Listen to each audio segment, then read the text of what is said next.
గోవు మందల కోటి గోదాన మొసగిన సరిరావు మీ నామ సంస్మరణకు.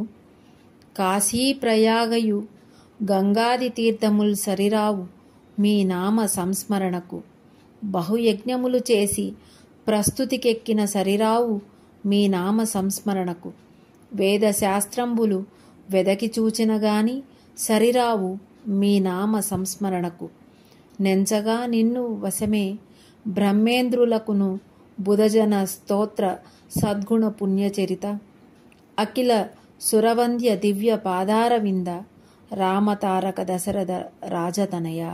భావం: అఖిల దేవతా పూజితుడవైన శ్రీరామచంద్ర, నీ నామస్మరణకు సరివచ్చేది ఈ జగత్తులో ఏమీ లేవు. కోటి గోవులను దానమిచ్చిన, కాశీ ప్రయాగ క్షేత్రములలో, గంగా నది పుణ్యతీర్థములలో స్నానమాచరించిన, ఎన్నో యజ్ఞములు చేసిన, వేదశాస్త్రములను వెదికి చూచిన నీ నామస్మరణకు సాటిరావు. పుణ్యచరితుడవైన శ్రీరామ, నిన్ను వశపరచుకొనుట బ్రహ్మేంద్రాదులకు సైతం కష్టతరముగాని, బుధజనుల చేత స్తోత్రము చేయబడు సద్గుణుడైన పుణ్యచరితుడవు నీవు. నామస్మరణచే నీవు భక్తుల వశమవుతావు.